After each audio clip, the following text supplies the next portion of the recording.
Came on. Thank you all for coming. The goal today is to form stronger partnerships for your business with lending partners. And obviously, we know how much we value Premium Mortgage and their crew, and we have. I'll let you do the intro from here. I'm Tracy Rowan. Been with Premium for 4.5 years, been in the business for 36 years. I'm Sarah Goldstein Post. I have been at Premium for about 3 days less than Tracy. And have been in the business for about 2 months more than that. So I had a career change during COVID, and Tracy actually brought me into Premium, which is great. And now I'm super excited to have been there for working on 5 years, which is awesome. Want to also introduce our colleagues who are here to support us. We've got Carl Nasello, Jolene, and Jill back there as well. I'm sure you guys know many of them, so we're happy to have them here, and happy to have this opportunity to kind of. Yeah, appreciate you being here. Yeah. Absolutely. Appreciate you all being here. And again, like, this is for you. So we're just facilitating the discussion, but anything you need to take from this, please do. The topic overall, again, is like, this partnership that you really need to look at for your business, and having a lending partner that you can trust and that you can work with, on your terms and theirs. But to really utilize it best as possible, we wanted to, just touch on this subject and have them offer their perspective as to how to go about that. And really leave you with, if you don't have a relationship with anybody here, form one and use it from here. So what do you think of when you hear like this topic? Like, what's the best way to go about this from your perspective? Relationship building, we all say, and the mantra is it's not transactional, it is relationship building. It's how you work with your clients as well. You don't want it to be one and done. You want them to stay with you and buy and refer out their friends and family and really build that personal relationship. That's kind of our philosophy as well. We want you to call us whether it's our deal or not to help you look good in front of your client. So, if you have a deal with us, great, we're going to be with you 24/7. Even after the deal closes, we're still available for you and your clients' questions. Sometimes we talk to clients 5-6 years after the fact, and they'll call us because they're with us longer sometimes than they are with you. So they'll call us and say, we don't remember who our agent was, or I think we're looking to sell again. Who do you recommend? And we always try to refer back to that agent that gave us the transaction to begin with. So that's kind of, my philosophy is I try to get to know every agent in this industry, because you never know who's going to be on the other side of a transaction. Yeah, and I think, the lender realtor relationship is so important for so many reasons. I mean, you have to feel comfortable being able to reach out to that person at any time. And like Tracy said, I mean, I have an agent who I think we've maybe done 2 or 3 deals together in the past 3 years, but she's constantly calling me, asking me questions, and I'm always happy to answer them, because that's going to help her and her career as she's growing. And eventually it'll come back around. But if it doesn't, at least then she's got that knowledge that she needs, and she has someone that she can trust. And that's really what we want to have with all of you too, is to just be able to be a resource. And we do have so many great programs and great products, and obviously we're biased. And we'll kind of talk about what some of those are that we think that maybe aren't utilized enough, or if you haven't really done much with Premium before, that you don't even realize what there is available. I mean, how many of you have done a deal with Premium at all? Not me. Shut your mouth. Jody and I work together all the time. Sarah's my OG. And does anybody have the quick call app on their phone already? Jody. Yes, Jody. I do. Yes. Oh, Let me see If it. you have it on your phone, show us. There might be a prize for you.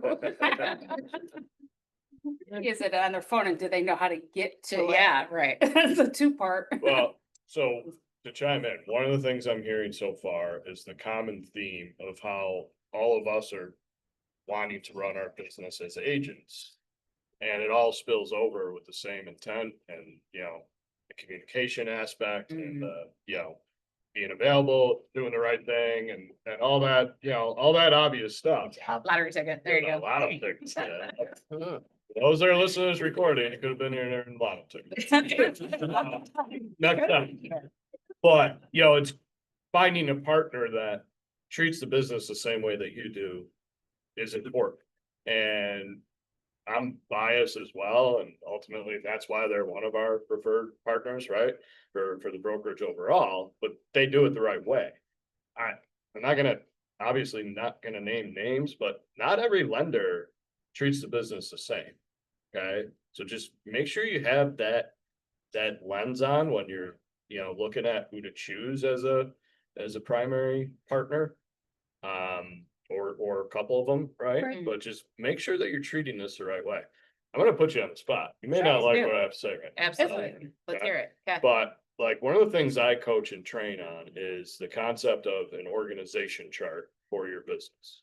So, and you'll be able to relate to this too, because you're business owners yourself, right? But we're all individual business owners.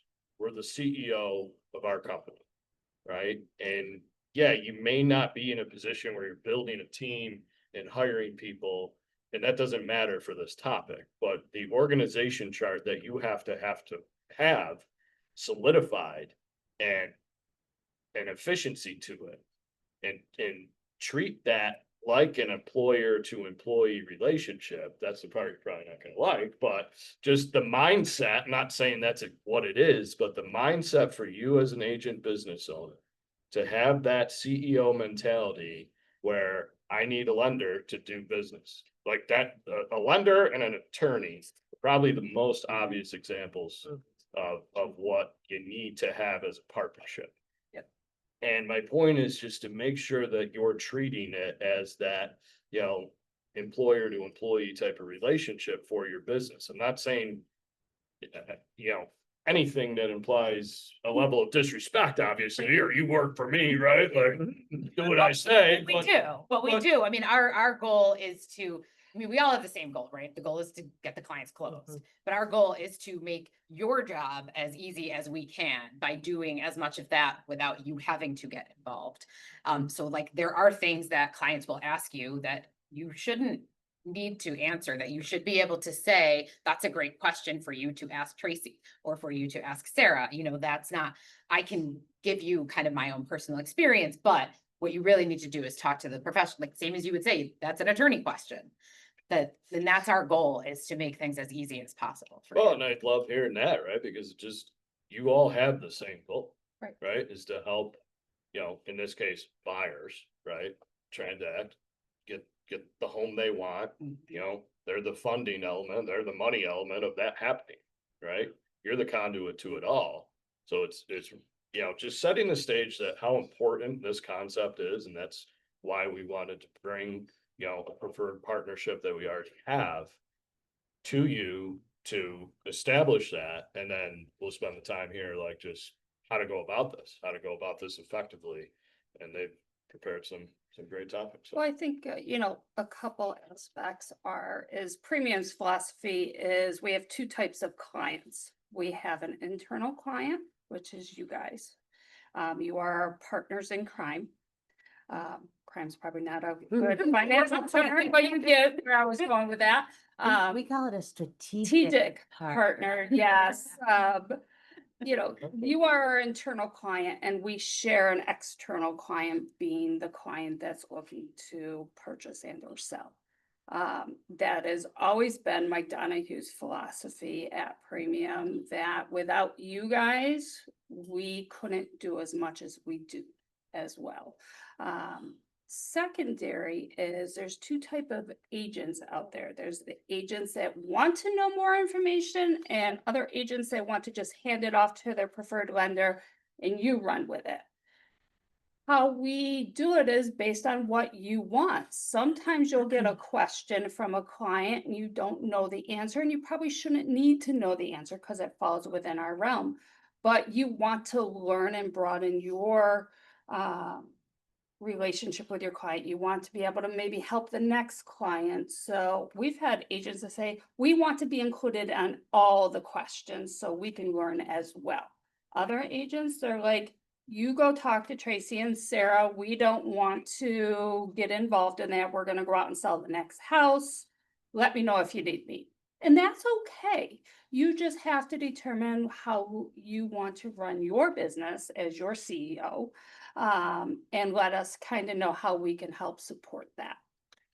So to determine it, but then communicate it to that partner. Yep. Right? Yep. It's just as in any, dynamic where you're working with somebody, if there's not the communication to like, hey, this is the page I want us to be on, like, they're not mind readers, right? Right. So they Yeah. don't necessarily know if you're looking for every single line of communication to be, Yeah. you included in on it or just taking a run with it. Yes. And every agent is different. I mean, even when it comes to something as simple as how you're going to connect your client with us. I mean, some agents just want to send them, say, here's the application, fill it out, they'll get back to you. A lot of agents are like, let's group text, and then, you can figure out, and that, we will do whatever you guys prefer. So what's the best practice for just establishing this relationship on its way to solidified partnership, right? Like, is this a phone call? Hey, this is what we need to establish together. Cup of coffee, depends. Dating. It is kind of There you like, go. dating. Right. You could start with a phone call or a Facebook message, and then you work your way up to coffee. No, I mean, I with when I've started new relationships, it's always been absolutely in person, coffee, lunch, drinks, whatever that agent wants to do, because it's not just about finding someone who has the knowledge, it's about finding someone who is the right personality fit too, because there's a ton of us at Premium. We have different personalities. What might work for one person as a partner might not work for another person. And it's about finding that right fit. And because you are going to be working with that person all the time. There are late night texts, late night phone calls, and it's a lot more fun if it's someone that you really jive with. And not all the time is the news good. Yeah. So you have Right. to have a person that's going to be that type of delivery system. That's why I'm surprised that there's not like more people here, because how would you know who you like? Oh, just gonna pick up the phone and Throw a jar. Yeah, exactly. No. It's a lot of word of mouth, other agents talking to other agents. I mean, Keller Williams does a great job and they post all their new hires. So I am Facebook. I built my business off of Facebook.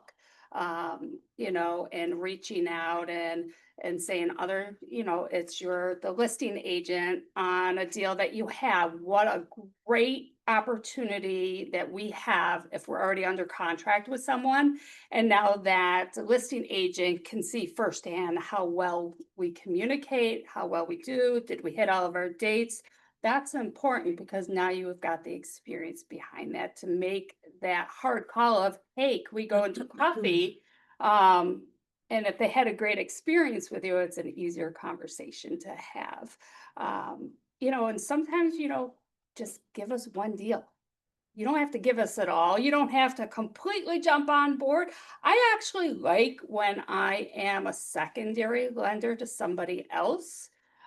So if I have an agent that works with a different lender and they're going to do a great job, but at some point they're not going to be available, whether they're on vacation, their kids got a school event, something's going to happen where you're going to say, who's that other girl? Can I give her, I wonder if she's available. And then I make it a point to always be available. I have ditched my family and taken the car to go back and write a pre-approval for somebody that was in an urgent need, and my family had to take an Uber home. It's true. And my husband's like, okay, we can do this. Never ordered an Uber before, but we'll figure it out. I'm a smart guy. But you got to do, and you know what? That transaction for that agent gave me the business full-time for them. It's the little things. You never know what it's going to take to get that loyalty and loyalty isn't, you have to use me and we're gonna be loyal to each other immediately. It's a work in progress. So give us a shot. Give us one deal. Let us help you make that a great transaction. And if you're happy with that, give us another one. And then you're kind of building. And I suggest you do that with all lenders as well, because there are some great loan officers out there and some great companies. It's not all one shot, everybody's going to be able to do everything. Certain clients will want to work with a female. Certain clients will want to work with a male. Having, those opportunities. So, for me personally, if you take away one thing, give us one deal. Let us try to work on that one deal for you. Well, what I'm hearing is like the interview process, right? I'm sure it goes on your end too. Like, Sure. there may be plenty of agents like, that's not gonna We be have a said fit. no be- Oh, yeah, yeah. we have Yeah, said no. I haven't said that yet, but Well, I haven't been doing this long enough. to treat this process on your end as an agent as an interview, right? And I think, you alluded to it with the ditching your family example, but like, find out. I think a big part of why their reputation is what it is this whatever it takes approach to the business and all hands on deck and she And even described if, it. even if it's not ditching our family. It's Right, Like Jody, I like Jody, went to an extreme because I wanted that agent's business and I knew I had to do like whatever Jody I would needed share to that do. I always respond, but sometimes it's, hey, I'm at my son's baseball game right Yeah. now, but I will get to that later. So it's really just about being communicative and Exactly. making sure that you're like, we're always acknowledging, I've seen your message. I'm This is still the human. timeline. Right, Yeah. exactly. I'm still human. And like, also, when our offers due, so that we know, okay, is this something that we need to do the pre-approval right now because offers are due in 2 hours? In which case, we will ditch our families and make them take an Uber. Or is it like, oh, offers are due tomorrow. Okay, cool. I'm gonna be home in about an hour. I can, hop on that then. So, but it's just about She's the also really good communication. about letting people know ahead of time if she's not going to be available in advance. I have a holiday coming up. We're going to be out of town. We're going to be doing blah, blah, blah. She is really good about sending those emails out in advance too. So I will know what I'm calling Sarah and she's not answering. WTF. I always answer, but. Oh, wait. She's on Scuba diving. vacation or, Yeah. Right, exactly. Can't answer the phone when you're scuba diving. right, exactly. So I think let's shift gears to like, you found somebody you want to work with. Mhm. That you wanna, to your point too, like test drive, so to speak, right? Like, here's one transaction, let's Can we go continue back this for just interview a second, process though? and see how you I do. wanted to make 2 comments about something that Tracy was saying. As agents, we should not be steering our clients to any one person for everything. We should have a variety of people and allow them to choose. Mhm. And they are the consumer.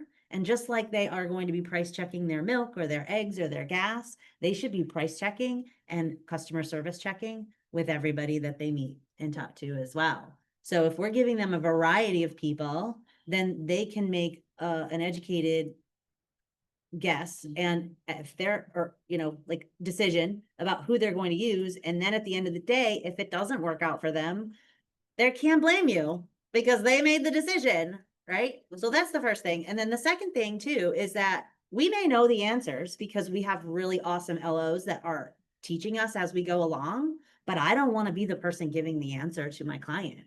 I'm not an LO. It's not my job. It's legally irresponsible of me to give those answers when I know that there's someone that's Sure. licensed to be able to do that. So we want to be careful not to get into those pitfalls as well. I think that's a great segue to how to work best together.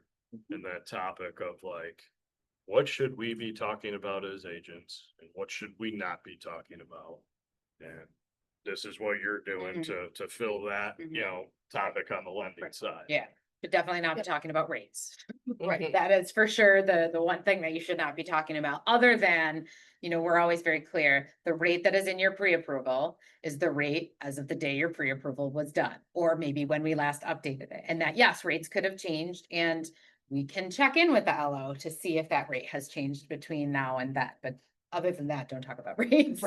Well, now tell me how you feel about this, because one of the things I do is I'll maybe once a week, every other week, depending on what's going on, sometimes more if it's really volatile conditions. I like to get a ballpark, Mhm. right? Mhm. Just to have that knowledge so that there's some, like, we have to have the awareness, the education around rates, but yeah, you don't want to be, to your point, you're gonna be at 6.58%. Yeah. Right. No problem. There's Calculate the other numbers variables with in that, that, right? so Yeah, as long as we're calling it a ballpark, yeah. we can call it No, a ballpark. that's the way to go, yeah. Yeah. So I have a question. Why lenders get to that specific rate? Because I know lenders have different rates. So how can I, me as an agent, know how a lender determine that rate? Mhm. So, Yeah, so the rates vary based on a variety of factors, and it is specific to that buyer. So the rate's gonna vary depending on credit score, depending on the loan size, depending on what the loan to value is, so how much of a down payment there is. If they're a first time home buyer, there's a cap to the amount of adjustments or under a certain income level. So there's all of these layers of factors that are taken into consideration when determining a rate. We work with a variety of different investors that have different rates based on all of those factors. Whereas when you're comparing it to like a bank, they're setting their rates based on what the market is doing. So that's going to be very different than the options that we have. But ultimately, we are typically very competitive on rates, with the exception of sometimes like second home rates. We're not as competitive on, or like our 15-year is not generally as good as a like bank that's gonna hold, and the reason for that is the bank is gonna hold that loan in portfolio. So they can make the rate whatever the heck they want. Whereas we ultimately are selling the majority of our loans, so they have to be priced different.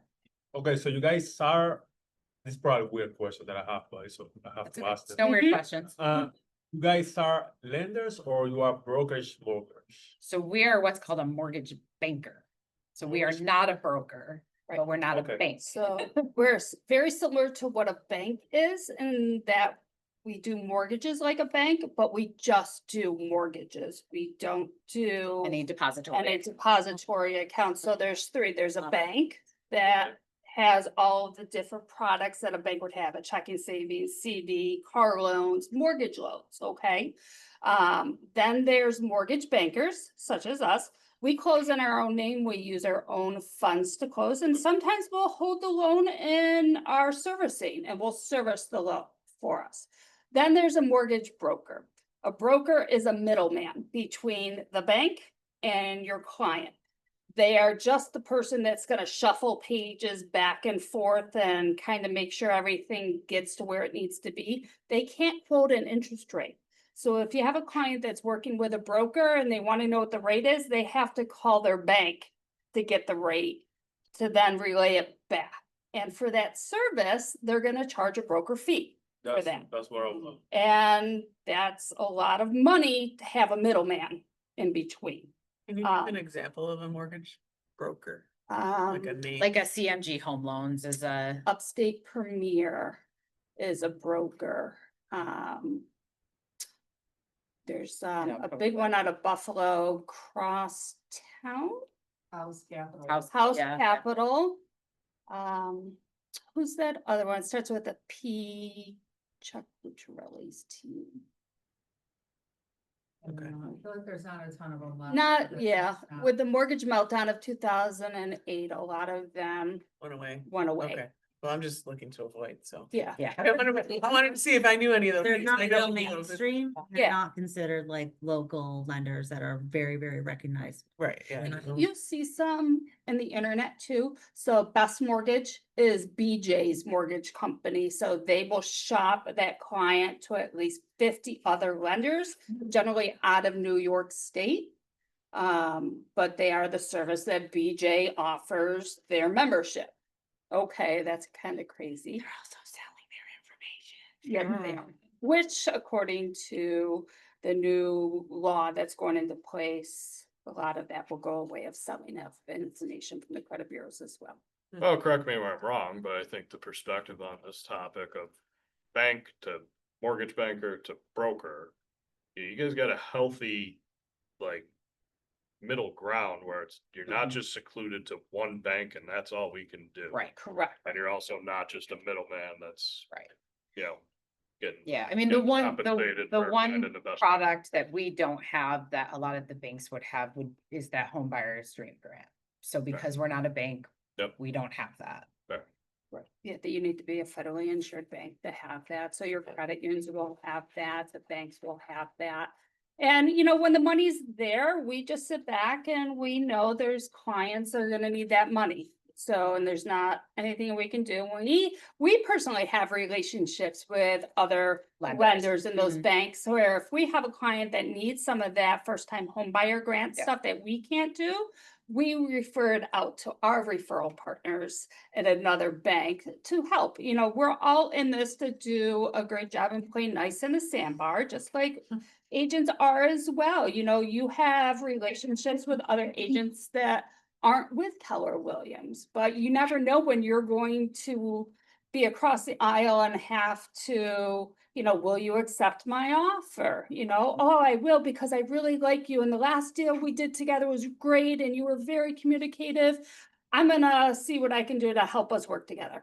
It's kind of the same philosophy we have. Which is really where the education piece comes in really well, because not all lenders are created equal and they don't all have the same products. So if you have a client with a very specific need, then if you know across the board a little bit about each of those products, then you know exactly which lender to send them to. Exactly. Well, and especially, they're okay to admit, like, they don't do the grants, for example, right? And I would never keep someone from being able to get that money, right? If Right, you're yeah. able to get in when they still have it, have at it. And one of the things that I've found is a good lending partner is gonna tell you, like, I can't do that. Like, this bank can, or this banker can, right? Or this lender can, and they need to call them, right? So make sure that you establish that in the process that you're going with in terms of who to work with. Right.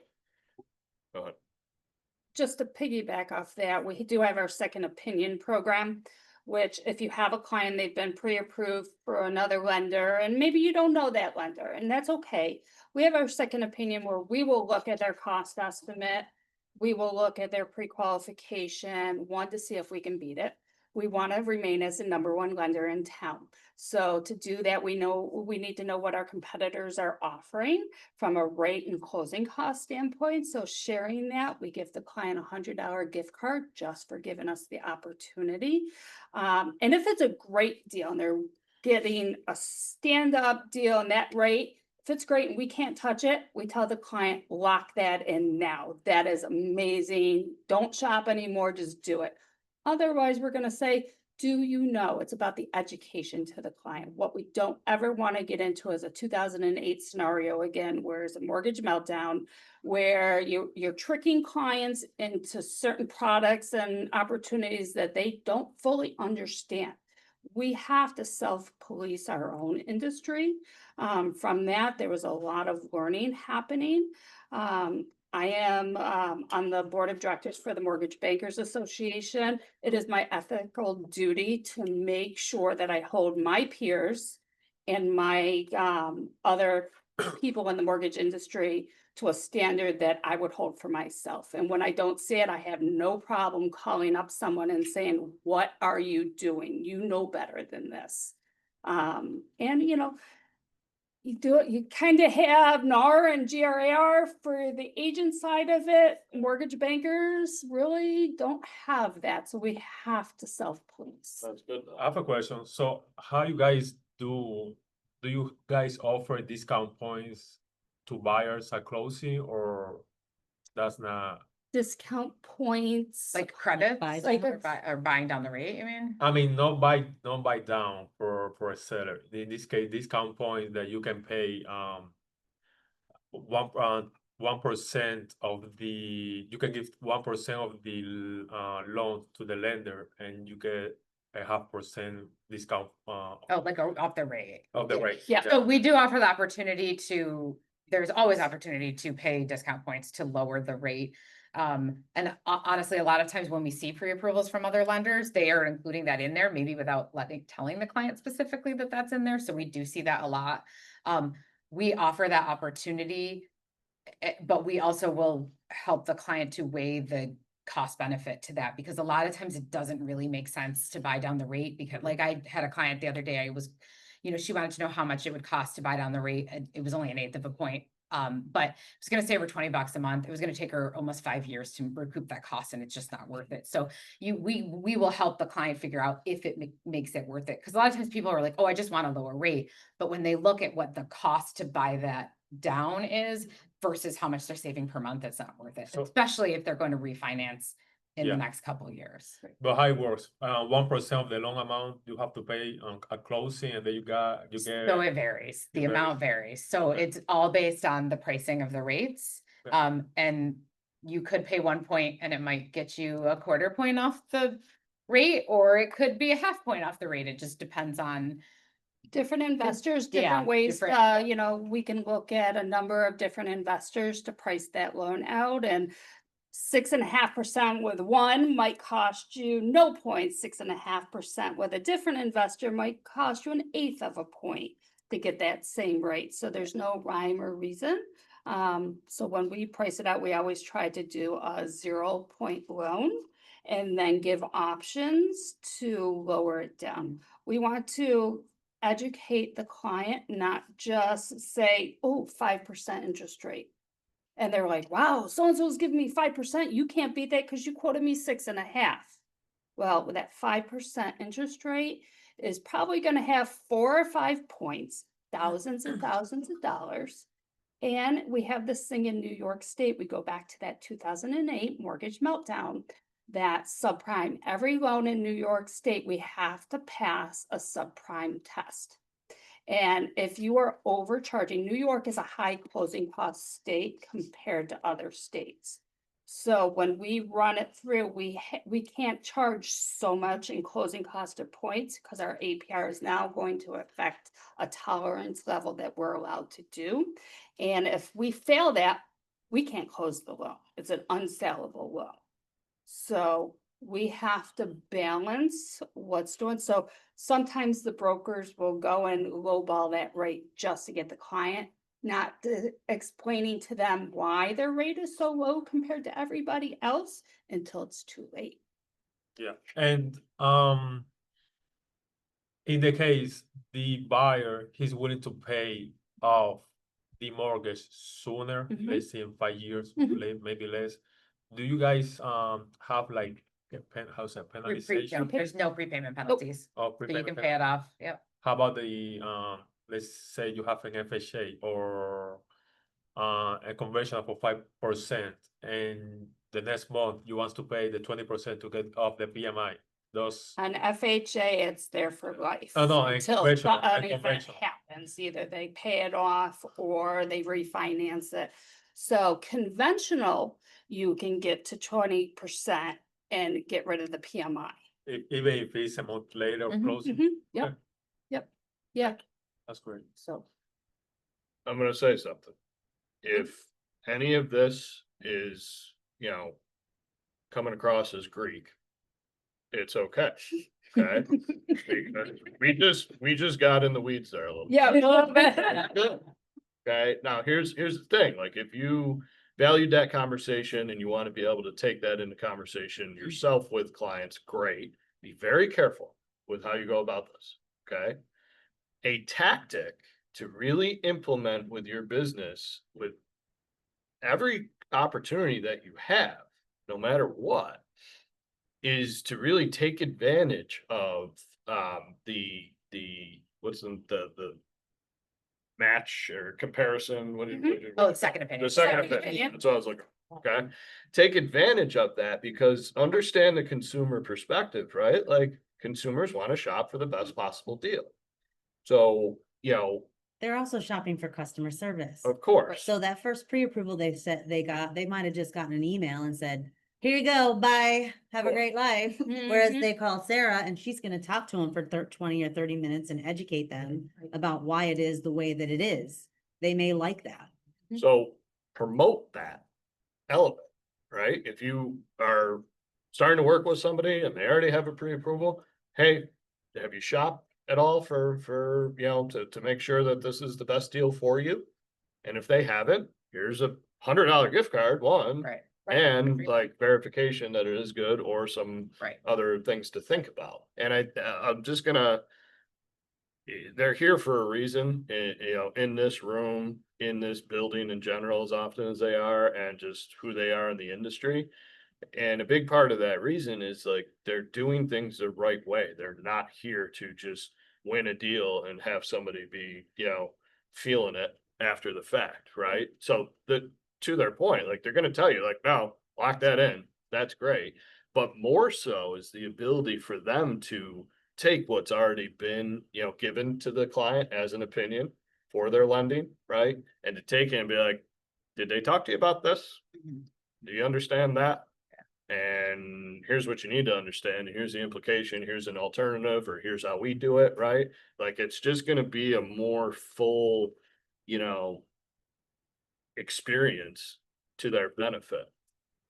Comparatively speaking, most of the time. And one of the other things we see a lot, especially if someone has gone to like a national lender, is that those closing cost estimates are not going to be correct. Like they're gonna misquote taxes Yeah. or, they're not collecting enough. And then the client is surprised when they get to closing and they're like, wait, I have to bring 12 months of property taxes? They told me it was only 6 or whatever, because our New York State is different than other states. And Yeah. so it's just, even if all we can do is to help explain it to the client and they still go with the other, then that's obviously we would prefer they use us, but that's fine because at least then they're going into it with a better understanding. And then you guys feel good because then the client's going to come back to you and be like, well, wait, why is this happening?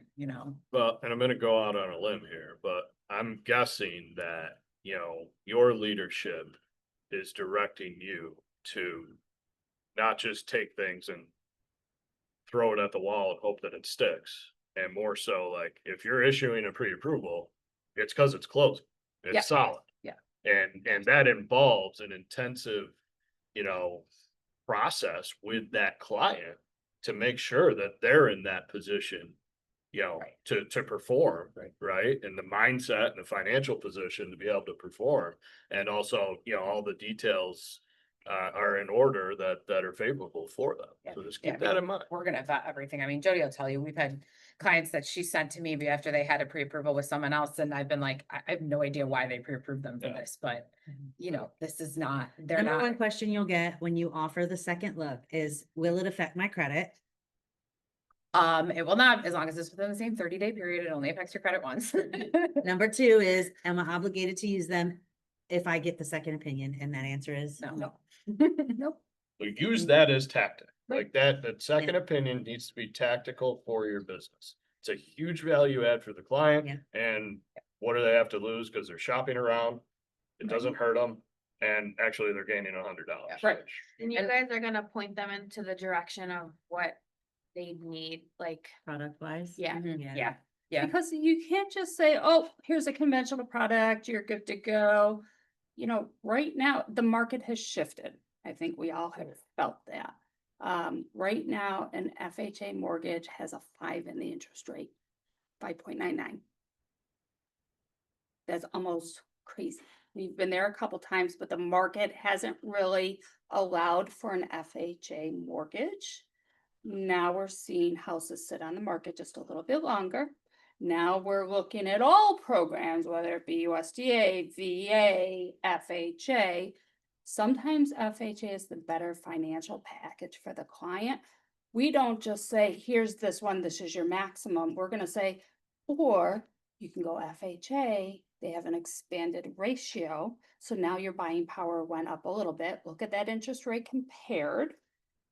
Yes, it has that mortgage insurance for the life of the loan, but you're okay. You're going to refinance at some point and we'll pay it off. But it's not one size fits all for the client. And that's, I think, clients get that type of pre-approval where this is what I have. And then the agents will call us as like, oh, 200,000, that's gonna be difficult. What can we do to go up? Well, they can go to 300,000 on an FHA. So now it's a It's little like different. going to the doctor when you talk to your clients, right? Like when you go to the doctor and you call up to make your appointment and you're talking to the receptionist, are you gonna tell her every single solitary thing that's going wrong with you? No, you're gonna say, I'm having a problem, I need to see the doctor. Then you come in and then you see a nurse. You tell her a little bit more of the story. Then you see the doctor, you're gonna give them the whole story because they're gonna be able to tell you. Then you get to the pharmacist, you can tell him the real. Because he's gonna be the one that knows everything, right? Yeah. They're the pharmacists. Yeah. They're gonna know everything about We it. can't help you unless we know everything. Mm-hmm. So, And sometimes we'll take our loan officer hat off and we'll just like, give it to me, give it all to me. We're partial therapists. too, Yeah, so, we're partial therapists and, As are you, and I then know. we can help better understand what's your true goal? Is it budget? You know, what is it? And do you guys rather to meet the client by, himself or with the agent as well? Whatever you guys prefer. I mean, No, we, I mean. it's, but no, it really is. you know, It's either way. I mean, I did a buyer consult with an agent last week. And for that person, it was the right thing to do because they were able to ask both of us questions at the same time. We did the pre-approval right while we were sitting there. But then a lot of times, an agent will connect us and then we'll have the person, the client just come into the office to meet with us or on the phone, or they just want to fill it out online. It's really whatever is best for the client because every client is different. Some people don't want to talk on the phone. Some people, don't want to meet in person. Some people only want to meet in person. So it's really, we'll do whatever they want to do because every person is different. If you wanna look super sharp and professional at your buyer consultation, have your loan officer meet you there. So I have a question. So I was talking to a potential lead and they decided to rent for a year now because the amount that they were approved for was kind of low Mhm. and they wanted to figure it out. So what she said was that her husband was approved for a VA loan Mhm. at like 150, but they would not include her income, which would cause, that would bring them up higher. So she's like, what's the deal with that? I'm like, I don't know. But I'll find out what I can find out. So now this information, I could like let them know, well, hey, maybe you could do this or that. But she was adamant that they would not include her on that VA loan. They're married? They're married, as far as I know. well, Yeah. that's where that second opinion tactic. Right, plan right. comes into Because play. it could be that maybe they're not married. So if Correct. they're not married, that would be why she wouldn't be. Right, able because to she be said on the- husbands. Right, so Right, maybe it's, exactly. right, Yeah. so and that would The be, debt to ratio income is different and it would hurt. yeah, Or they could just be wrong. right, Right. yeah. You know, like, But and that's that- when I think that, depending on where that pre-approval originally came from, that is when the second opinion comes in handy, because then we're asking all the questions. I mean, the other thing that we do is we're making sure that the agent understands why we went a certain way. So if I'm only putting one of the two people on the mortgage, we're gonna explain to the agent, not all of the dirty details about everything, but this is why, because of like you were saying, sometimes they're gonna have so much debt that it's gonna offset whatever income they have, and it makes sense to not have them on the loan. Mhm. But we wanna make sure that why we did it a certain way, so that if the client is like, I don't understand, then at least you know how to answer that Okay, question. so now they're in this lease for a year. Mhm. So when should I approach, like, hey, you wanna, Now, Yeah. Mhm. like because a get year's this gonna now? go fast, so what if I'm a firm believer, everybody could use a little help with something. Okay, And it could be the best loan out there and they could have a 780 credit score. But can I get them to 800 and drop their interest rate a little bit more? That's Or gonna can take we time. get, Can. can we get them to pay off some debt so that their debt to income ratio Right. gets better, so And a coming year up. is not really a year. Coming because up they with have that to give at plan least is. 2 months notice before they move out. So you really have 10 months. Like a six. And how many months is it gonna take to get a VA loan? So really, in like a month, you should start. because they have to be in the process before the 12 months is up, otherwise they'll right. have to pay another. Exactly. Well, and so a couple things, the concept, if they wait, say 9 months from now to start. There may be something that prevents them from doing it. Now Mhm. it's another year, right? Mhm. Like, and just I as just an wanna agent, know how to, cause like, I'm a newbie, I haven't, Yeah, like, so- I just wanna Yeah. figure out what. And we're happy to how- strategize why. that kind I of don't stuff wanna with you. feel like I'm like, oh, I don't wanna feel like I'm being greedy, looking for business. No, I'm that's trying to be not- like a friendly parent. Trying to help Yeah. them. Yes. So Here's- always And come figure from out the a place of here's the giving. word track. script, whatever. Mhm. I prefer to be involved as early in the process as possible. I have lending partners that also want to be involved as early in the process as possible. And if we are, and we have our hands on, helping you, we can do things like, yeah, maybe get you a better interest rate or Okay. get you a different product that's gonna benefit you over the course of this year. So, there's a piece to where like the communication with the loan officer to say, here's where they're at, just need you to take this step with them right now and we'll nurture it from here, Okay. right? But just the biggest thing is to take the pressure off yourselves as agents to try to have to be the experts on the lending side. And like the example you gave, even if your knowledge was 100 times what it is on lending Mhm. compared to what it is now, and that's okay, Mhm. right? Even if it was, there's still not much you can do with it because at the end of the day, they need to get their hands on that person's file Okay. and see what the deal is in order to be able to figure it out. Mm. So like the strategy of just being in the mindset, having the skill set to connect the dots, right? And create a partnership with your client to a lending partnership. Just think of it that way. And you're providing that value because like, hey, I have somebody that knows exactly what to do here. To help you. Let's through. get them in touch with you. We're gonna be don't worry, a year is fine. We're happy to help 5 years from now, right? Because you'll be in the business 5 years I from now. will. So build that pipeline that way. So just keep that Let in them mind. know Take that the pressure off your yourself. goal is to set them up for the most amount of success. Okay. And a year is perfect to do that. Mhm. Okay. Don't guilt trip them about, So oh I my kept- gosh, it's a whole year. You're right. Say, a year is perfect. And she You've kept got- saying, we have a year. And I'm like, okay, but But you you don't. Yeah, I just wanted to figure out how. Cause then it's just never too early to put together a plan, because maybe there are some, Like break their lease too, like it's know, never yeah, like but- they have to stay in their rental, like. right. Sure. They can always break their lease. But also you're forming, that client Relationship. relationship, you're Right. solidifying it. If you're in the mindset of like, well, call me a few months before your lease expires. No, Yeah. I was like, I Right. was. A lot of wiggle room for Yeah. them to To find find someone another else. agent. If they come to us, we have a back end CRM as well that we market with you. To where we keep you top of mind with your client, as well as I'm sure you would do some marketing, so. Anything could change Yeah. in that year. They could get a different job, which pays more.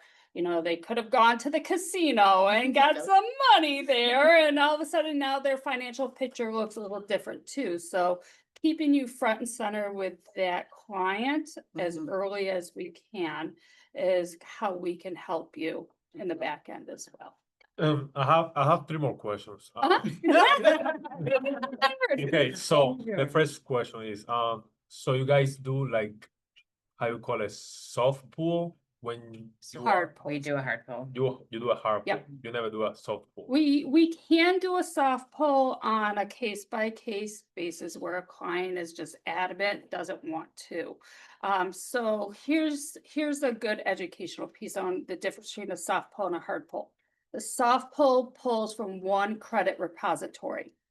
It could be the highest credit score that they have. And you're not getting a true financial picture because not all debt report under that one credit repository. So you can give a pre-approval, goes under contract, we finally pull that hard pull, and then all of a sudden they don't qualify or the credit score is dropped and it affects their interest rate. So people that do soft pulls are just a quick look-see on it, okay? A soft pull it's just an inquiry on their credit, doesn't affect the credit score. A hard pull is really about 10 basis points on their credit score difference. If they don't do anything within 30, 45 days, it goes right back, no foul, their credit score is not affected. Okay. When it's really gonna affect their credit is when they buy Are a under house and now contract they have a and- huge mortgage on their credit. Exactly, exactly. I mean, we will do a soft pull.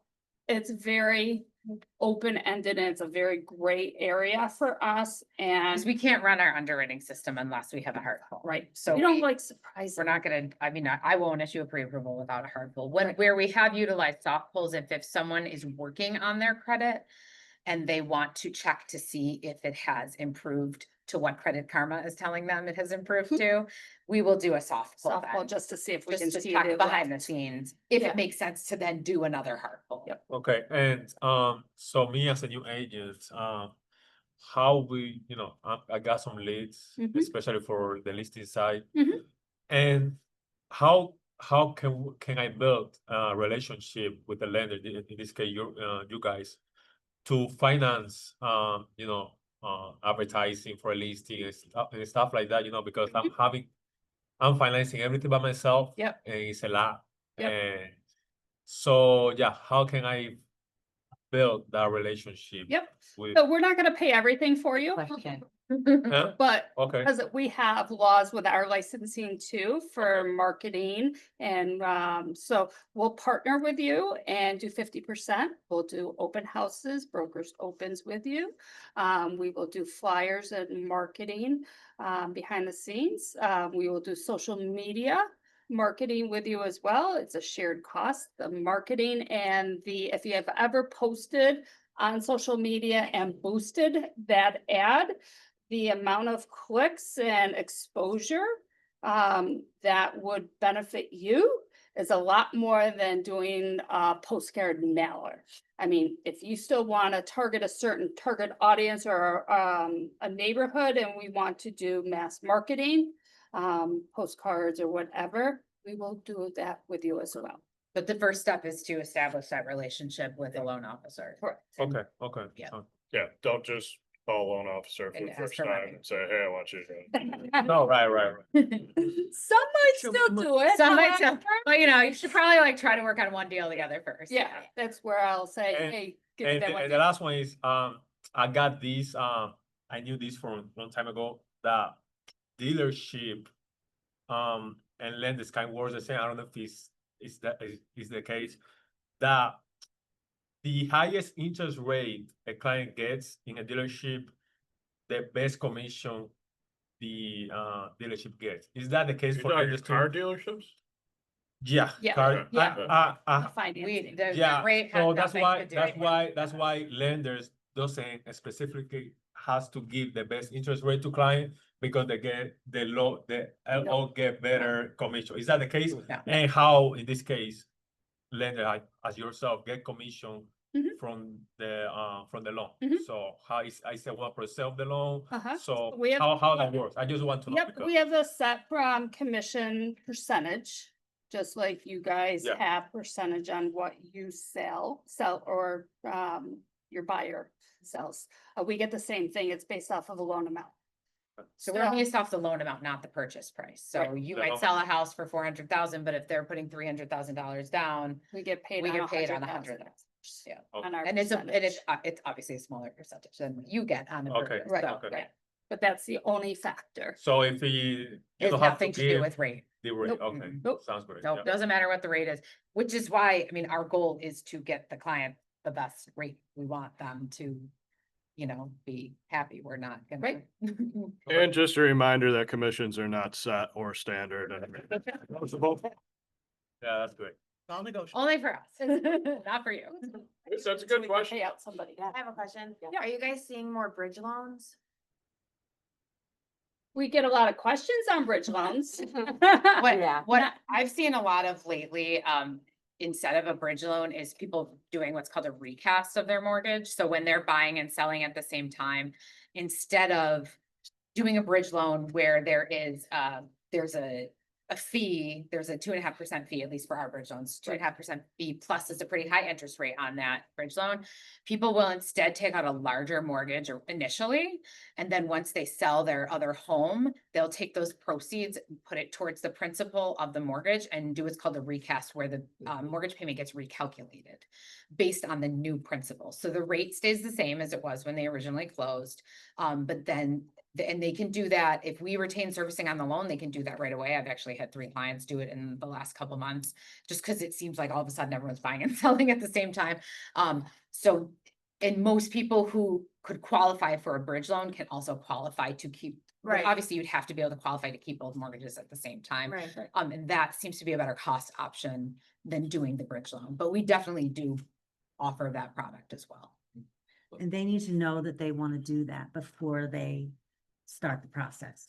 You can't like close and then be like, oh yeah, we want to recast it, because the. I mean, you can, but if we know ahead of time that they want to recast, we will mark it as such in the system, and then we will Put it with a- retain servicing, Put it with a bank that does. which means Or that. keep it Or ourselves. keep it ourselves, which Right. means that you can do it faster. So if we don't know ahead of time and then they close, they have to wait 6 months to be able to recast. Wouldn't that be a Uh-uh. question, wouldn't that be settled though, knowing that someone has to sell their house in order to buy? So if they have to sell their house in order to buy because of proceeds, that's different than having to sell their house in order to buy because of debt to income ratio. So if someone cannot qualify with both I know this is really getting in the weeds. Yeah. But if someone. Good example. Yeah. Partnership. If you can't qualify with both the new mortgage payment and the current mortgage payment, You've got to. you have to sell before you buy, or sell and buy at the same time on the same day and be contingent on that sale. Okay. So being Just contingent. also for my knowledge, for my own house. Okay, well, we can talk. Thank you. This is awesome. We can keep going. We got So, off agenda. that's okay. No, I Whatever think priorities. two you more have. things we wanted to kind of touch on. We're gonna ask questions. Does anyone know how long premium has been open for? 2002, Number of years. Number of years. 2002-ish. And yeah, Nope. That's 23 years. 23 years, yeah. Nope. 25 years. 30 Yeah. years? 25. 25. Go This is our Chris. 25th anniversary. Wow. You're what? And the other thing that we just wanted to make sure that we remind everyone is, I know we had Jody show us her quick call app at the beginning, but how important that's that awesome. tool is. So most of the time when you get, someone comes to you with a pre-approval from another lender, it's gonna be a letter that says they qualify for $300,000. Do you have any idea what the taxes are included in that $300,000? Does that include an HOA fee? Maybe, maybe not. You don't know. They're not always on those letters. The most beautiful thing about our app is, as you're playing with the numbers, you can change the property taxes and change the HOA fees, which makes such a significant difference in what that payment is, because ultimately what they qualify for is a max monthly payment. So if those taxes are $6,000 versus $8,000, they're gonna qualify for a different purchase price. So we always tell people, put the taxes in there first and then play with the purchase price, because you may qualify for more or for less, depending on where those taxes That's go. gonna save you phone calls, because every time, Yeah. Yeah. what are can they afford this? What is Right, the highest? well, they and can it's, afford? we're always happy to run numbers, so like I have an agent right now who has been trying to get her clients a house, and their numbers are super tight. So every time she's gonna put in an offer, we run them together to make sure. But at least it gives you an idea, you know, like at 10 o'clock at night when you're trying to write an offer and trying to figure out, does this person qualify for Right. this or not? How that tax amount is gonna change, especially because, some towns have reassessed, some towns haven't. Everyone's taxes are different from street to street. It's just, it's such an amazing tool that, and you guys also, if you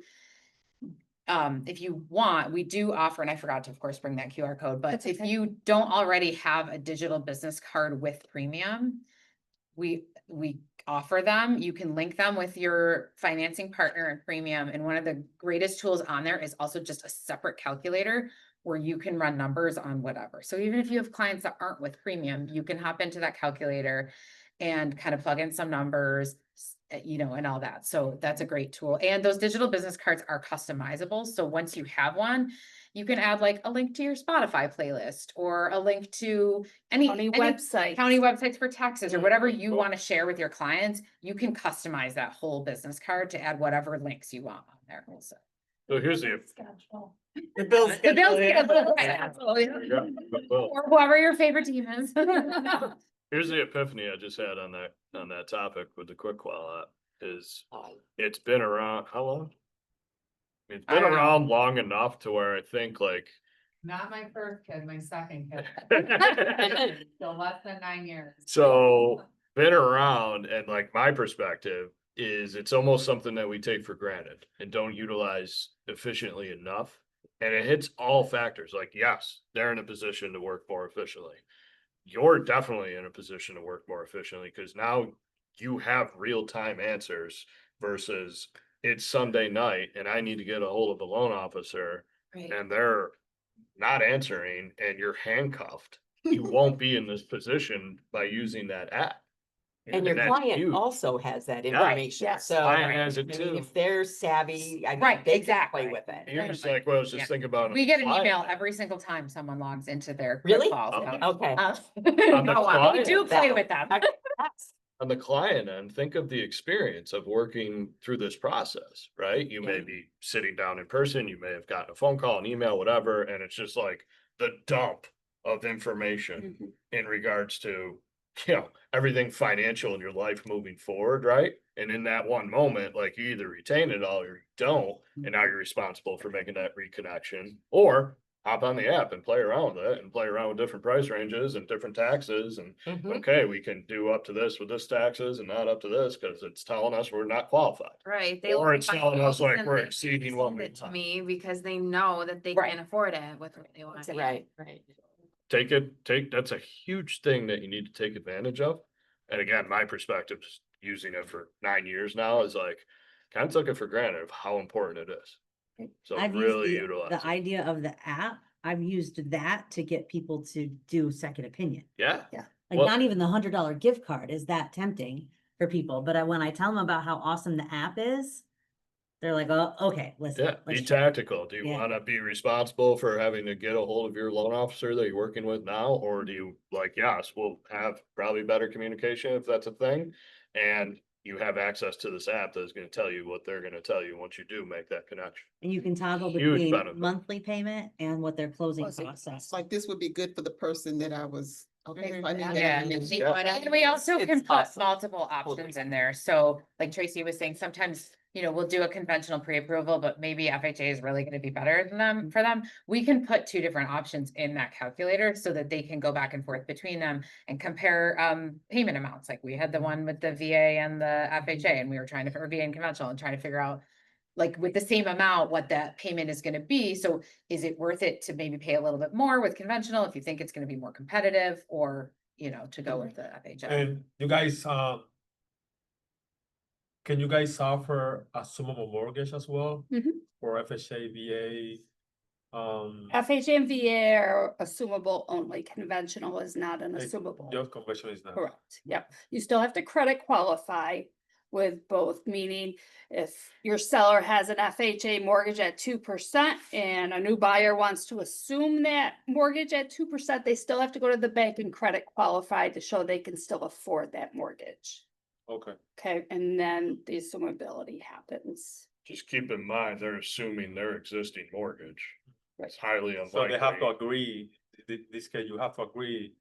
To the The new buyer, original, to to the the new buyer. seller's mortgage terms. Well, and it's unlikely that the deal is gonna happen just off of that mortgage alone. Right, they're gonna right? need So another it's like, mortgage to cover the rest. Are they getting another mortgage? Are they covering the balance of cash? Right. Right, so, but it is Yep. it is an aspect. Yep. Okay. So, The Leather Logic app, one of the great things that I use it for is, especially in this market, you have all of these buyers and then it takes them years to buy anything. And they're no longer communicating with you. They've ghosted you. But we start seeing them play in their app. I'm making that phone call back to you and say, Mr. and Mrs. Smith have been pretty active. You Yeah. might want to reach out. They don't know we can see what they're in. Right. I didn't know that until you just said it. Yeah. You can see every time I log into. Oh, it. yeah. I'm sorry, I did not know that, Sarah. It's our heads up that the offer's about to be placed, Right, so then right, we yeah. go into the loan and make sure everything's up to date. Is Right, the like the credit interest still rate good? updated, et cetera. We get an updated, if it is a new year, maybe there's a new W-2 out there, we'll call and ask for that to make sure that our original pre-approval that was from 2023 is still a valid pre-approval. Therefore eliminating some of that, last minute rush stuff. So can we just download the app or do we need one of you? So you can absolutely download, so, and it's not, I shouldn't even say app, because it's not really an app, it's like a web-based a thing that website. you can save to your phone. You can absolutely, as an agent, put that on your phone without having the actual digital business card, but if you would like a digital business card, we can connect after this and I'll help you. Yeah, and it has all your face, your contact information, your logos. I used to have one a couple years ago, Yep. but now I don't. Well, do this, send me, You still link, have one. whatever, your info. Yep. And I'll include Yeah. that. Yeah, when I just grab it. ask out for this. Yeah, absolutely. I want to respect everybody's time. It's well after 12. I'm gonna stop the recording our here. Thank summer. you for listening. Yeah, right. There's food.